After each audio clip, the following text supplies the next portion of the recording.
Dan sebagaimana ayat dalam bacaan kita hari ini. Jika saudara kita pernah berjuang untuk kesembuhan anak, apalagi dalam kondisi hidup dan mati saudara, kita akan tahu dan dapat merasakan apa yang sedang dialami oleh ayah ya, dalam bacaan kita ini.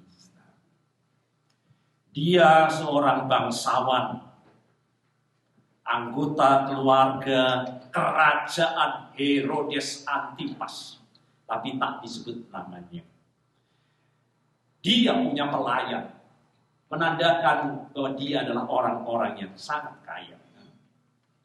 Tapi inilah inti dari masalahnya. Seorang ayah sedang menghadapi persoalan bahwa putranya sakit keras dan dikatakan sekarang dan akan mati.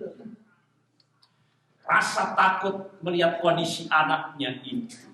Dan sudah dapat lihat di sini, kekayaan dan pangkat semuanya nomor 2 ketika anak kita itu sakit. Melalui kisah ini, saudara, kita mau diajak untuk melihat ada tingkatan iman dalam menghadapi pergumulan sebagai seorang ayah. Kita dapat lihat yang pertama dimulai dengan iman yang mencari mujizat. Mungkin dapat kita tambah yang lain. Kita punya iman itu mencari mujizat, mungkin mencari berkat, mungkin mencari kemakmuran, mungkin mencari kekayaan. Iman seperti itulah yang dimiliki oleh ayah ini. Sebagaimana orang banyak mencari Yesus karena melihat mujizat. Mujizat penyembuhan yang dilakukan oleh. Demikian bangsawan ini juga saudara datang kepada Yesus untuk memperoleh mujizat kesembuhan. Namun mari kita perhatikan bagaimana jawab dari Tuhan Yesus. Jika kamu tidak melihat tanda-tanda ajaib dan mujizat, kamu tidak akan percaya. Jadi imanmu itu hanya akan terjadi kalau kau melihat tanda-tanda ajaib dan mujizat. Coba saudara kita renungkan apa salahnya dengan iman seperti ini. Dan Yesus berkata, kalau kamu tidak ada mujizat, kamu tidak akan pernah percaya. Dan pertama saudara, iman seperti itu dengan mudah menjadi iman untuk memuji Tuhan, kan? Seolah-olah Tuhan itu membuat kesepakatan, aku Tuhan akan membantumu kalau kamu percaya kepada. Sehingga semua keinginan dan kemauan kita haruslah didengar dan dikabulkan. Dan iman seperti ini akan cepat berubah menjadi kutukan kepada Tuhan. Pada saat hidup kita menjadi tidak baik, kita berkata, mengapa Tuhan Engkau membuat hidupku seperti ini? Dan apalagi kalau saudara mengalami seperti yang dialami oleh Ayub, iman kita akan cepat berubah menjadi seperti istri Ayub dan akan berkata, untuk apa kamu ikut Tuhan kalau nasibmu seperti itu? Kutuki saja Allahmu itu. Untuk apa berbakti dengan ibadah kepada Tuhan kalau kamu mengalami hal seperti itu? Yang kedua, saudara, iman seperti ini membuat mudah orang ditipu dan disesatkan. Berapa banyak orang Indonesia disesatkan oleh karena orang-orang pintar. Ada yang katanya mampu untuk memperanakkan uang dan sebagainya. Dan dengan cepat orang yang hanya motivasinya mencari mujizat sangat mudah untuk dimanipulasi dan masuk untuk disesatkan. Itu sebabnya Yesus memperingatkan bahwa di hari-hari terakhir Mesias palsu dan nabi palsu atas nama Tuhan akan muncul dan pekerjaannya adalah membuat tanda-tanda ajaib dan mujizat yang besar, tetapi dipakai untuk menipu, memanipulasi dan menyesatkan. Itu kata Tuhan Yesus sendiri mengenai keadaan gereja akhir zaman. Buat orang yang beriman dan mencari mujizat dan kemakmuran. Apa yang mau Yesus katakan, saudara, bahwa iman mencari mujizat itu tidaklah memadai. Meskipun dapat menjadi awal kita memulai proses iman kita.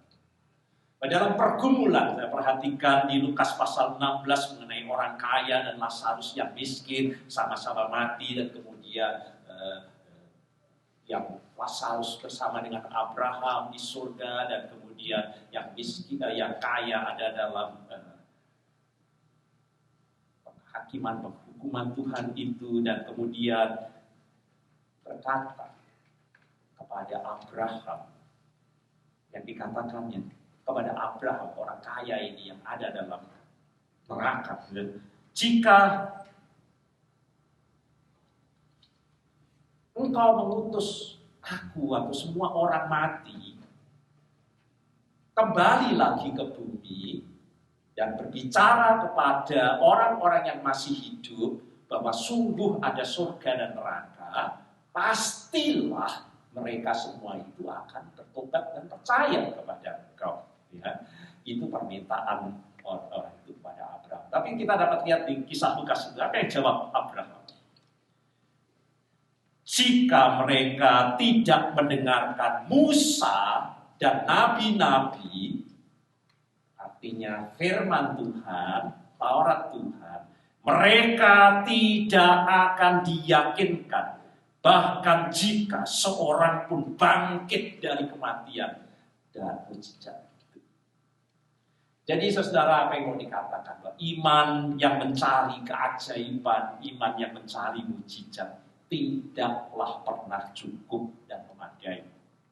Iman itu, kita lihat apa yang dikatakan Abraham, harus mendengar dan mempercayai Tuhan dan sabdanya.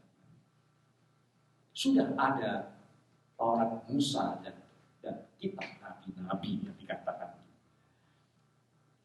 Iman, saudara, yang mencari mujizat seperti inilah sejujurnya yang paling banyak dimiliki oleh orang-orang yang mengaku dirinya percaya, kan? Orang berdoa, orang beribadah seperti kita ini, kita anggap hanya seperti jeda waktu sejenak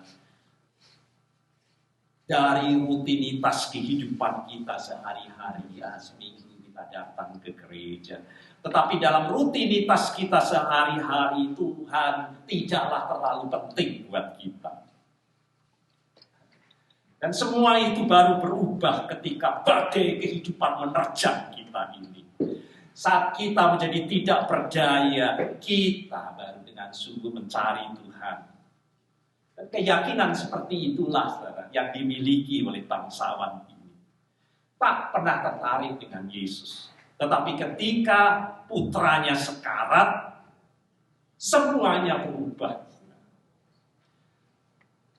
Dia harus 20 mil melintasi Galilea untuk menemukan Yesus. Dan ayah ini berkata, anak laki-laki saya sedang sekarat, hampir mati. Ketika kita dalam keputusasaan seperti yang dialami ayah ini, kita dalam bahaya untuk cenderung meminta apapun, meminta bantuan apapun. Di situ ada orang pintar, di situ ada dukun, di situ kita sudah. Yang penting objeknya, yaitu anak saya sembuh. Sebagaimana dilakukan ayah ini, iman ini berfokus kepada objeknya, yaitu kesembuhan anaknya. Dan bukan kepada subjeknya, yaitu percaya kepada Tuhan. Seberapa besar iman dari ayah ini ternyata ditentukan dari apa hasilnya terhadap objeknya. Jadi bukan kepada subjeknya, kepada Tuhan untuk percaya. Dan Yesus berkata, jika kamu tidak melihat tanda-tanda ajaib dan mujizat terhadap objek itu, kamu tidak akan pernah percaya, karena kamu tidak percaya kepada subjeknya itu. Bahwa imanmu itu hanya berfokus kepada apa yang terjadi dengan objek yang menjadi concern kita ini. Maka saudara, Yesus mau membawa ayah ini untuk beralih dari fokus objek kepada subjek itu. Untuk lebih mempercayai Yesus. Bahwa dia sungguh-sungguh mau berpaling kepada Yesus sebagai penolong, penyelamat penyelamat dan penyembuh. Iman itu, saudara, mau dikatakan di sini bukan sekedar emosi, bukan sekedar perasaan yang mengombang-ambingkan kita seperti yang dialami oleh ayah ini, bukan. Tetapi iman itu mempercayai dan mewujudkan apa yang dipercayainya itu, yaitu kepada subjeknya itu. Sebagaimana yang kemudian dimiliki oleh ayah ini.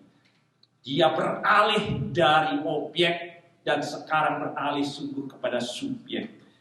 Dia tahu dan berkata, apapun yang dikatakan, tetapi aku datang kepada engkau dan membawa masalahku ini kepada engkau. Dan dia mendengarkan Yesus dengan penuh perhatian. Permintaannya tidak dikabulkan. Tuhan, engkau datang, dan kalau engkau datang di tempat di mana anakku itu, engkau akan sembuh. Tapi Yesus tidak memenuhi itu, pergi ke sana. Agar bukan kepada objek, tetapi kepada subjek, di tempat itu pun akan terjadi hal keajaiban apabila dia percaya. Dan sungguh ayah ini mempercayai. Dia mengambil kata-kata Yesus dan berkata, kamu boleh pergi, anakmu hidup. Dan dia percaya. Dia pergi mentaati perkataan itu. Darah iman yang menyelamatkan dan membawa kita kepada kekekalan itu adalah iman yang bertahan dalam keadaan darurat. Iman yang menghasilkan tindakan dan perbuatan. Ayah ini, saudara, mempercayai Tuhan. Ia mentaati dan melakukan apa yang dikatakan oleh Tuhan Yesus. Percaya dan taat. Mungkin dapat kita katakan. Nah, ayah ini mengamini bahwa Yesus dan perkataannya. Maka beberapa saat kemudian dia bertemu dengan para pelayan yang dikirim untuk memberitahukan putranya sudah sembuh. Dan dia pun bertanya tentang waktunya. Kapan anaknya itu sembuh? Dan dia mengetahui bahwa demamnya telah turun tepat pada pukul 1. Dan dia ingat tepat pada waktu itu juga Tuhan Yesus berkata, pergilah dan anakmu sembuh. Tetapi kisah ini tidak sampai di sini, saudara. Kisah seorang ayah dengan iman. Ketika sang ayah ini menyadari, saudara, waktu kejadian itu, dia percaya kepada Yesus. Jadi ada 2 kali percaya bukan di sini. Bukankah dia sudah percaya sebelumnya? Tapi mengapa dikatakan kembali dia percaya? Bukankah dia sudah berpaling sungguh kepada Yesus, mempercayai perkataan Tuhan? Bukankah dia sungguh-sungguh percaya Tuhan dengan firman-Nya itu? Kita lihat bahwa benar semua itu sudah dimiliki oleh ayah ini. Tetapi selanjutnya, saudara, kita melihat adanya perkembangan iman, kemajuan penting dalam iman. Yang dapat kita lihat, saudara, pertama, bukan hanya dia keluar dari keputusasaan, lalu dia percaya. Tetapi selanjutnya ayah ini memahami dengan sungguh siapa Yesus itu. Siapa Yesus sebenarnya. Dan imannya mulai mengambil dimensi yang baru. Dan percaya bahwa Yesus menjawab doa-doa saya yang sedang putus asa. Percaya bahwa Tuhan telah membantu saya melewati keadaan darurat dalam kehidupan ini. Itu berbeda, saudara, dengan tingkat berikutnya yang sekarang dimiliki oleh ayah ini. Yaitu percaya bahwa dia Tuhan atas kehidupan. Bahwa dia layak untuk mengikuti dia. Dia layak untuk mentaati sepanjang waktu dalam seluruh kehidupannya. Apapun yang akan terjadi. Itulah peralihan iman, saudara, yang dialami oleh ayah ini. Pada puncak cerita ini, kita lihat ayah ini menjadi pengikut Yesus. Bukan hanya pencari entah kemakmuran, entah keajaiban, entah mujizat, entah kesembuhan. Namun kita lihat ayah ini, saudara, menjadi orang percaya kepada Tuhan secara pribadi dalam seluruh kehidupannya. Maka mungkin saya bertanya, apa hubungannya dengan kisah para rasul 13 yang kita baca? Adakah hubungannya dengan apa yang kita baca? Kita dapat melihat di kisah para rasul 13, tercatat para pemimpin gereja di Antiokhia. Dan para pemimpin inilah yang akan meneguhkan rasul untuk menjadi pekabar Injil. Ternyata salah satunya dikatakan adalah seorang pria bernama Manaen. Dan apa yang dikatakan mengenai Manaen? Yang dibesarkan bersama Herodes, raja wilayah yaitu Antipas. Kita lihat ayat yang pertama. Tahukah saudara? Dia adalah ayah dalam Injil yang kita baca. Itulah iman sejati, saudara. Dia menjadi pemimpin gereja Antiokhia. Dan dialah yang mengutus rasul untuk dan mendukung dan support rasul dalam pekabaran Injil. Dia menjadi pemimpin yang penting dalam gereja mula-mula. Izinkan saya masih menyambung untuk kita menggumuli iman yang sungguh-sungguh hidup dan bertumbuh. Masih ada satu fakta lain tentang iman ayah ini, saudara. Membawa ke tempat yang lebih tinggi dalam dimensi iman yang dimiliki. Bahwa iman itu selalu akan menular. Dia tidak hanya percaya secara pribadi, tetapi dapat kita lihat dalam Injil yang kita baca, keluarganya pun mengikutinya dan percaya kepada Yesus. Ini, saudara, adalah konsekuensi pertobatan yang sejati. Ketika keluarga kita yang paling mengenal kita ini terkesan dengan pertobatan dan kesaksian dan transformasi kehidupan kita, mereka pun akan mengikuti kita.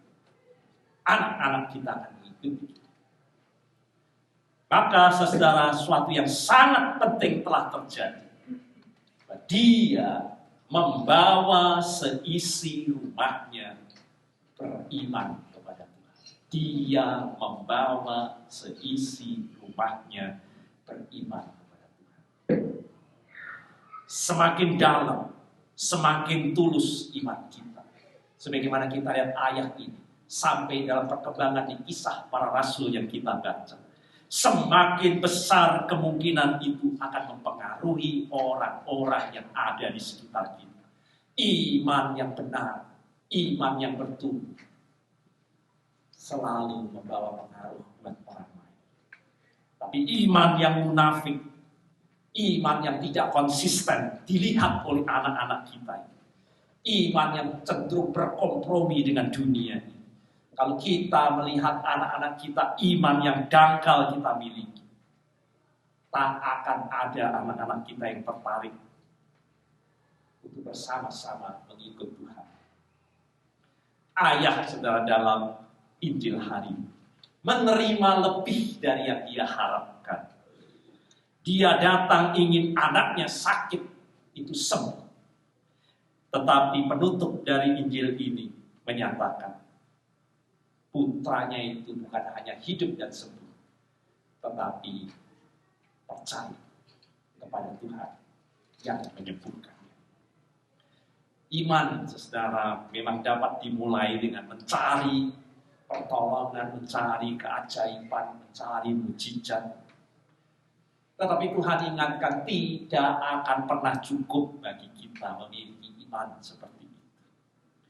Iman sejati sungguh berpaling dari keputusasaan, dari pergumulan, berpaling kepada sumber hidup.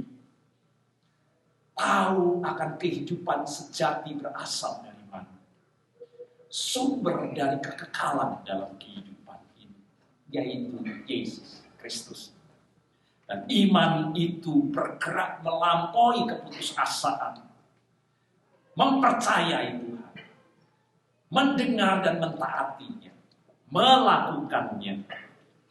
Memang iman itu harus bersifat pribadi. Tetapi kita lihat bahwa iman pribadi yang benar akan menular, berpengaruh bagi orang-orang yang ada di sekitar kita. Maka di hari ayat ini mari kita bersama berkumpul pada tahap iman yang mana sudah.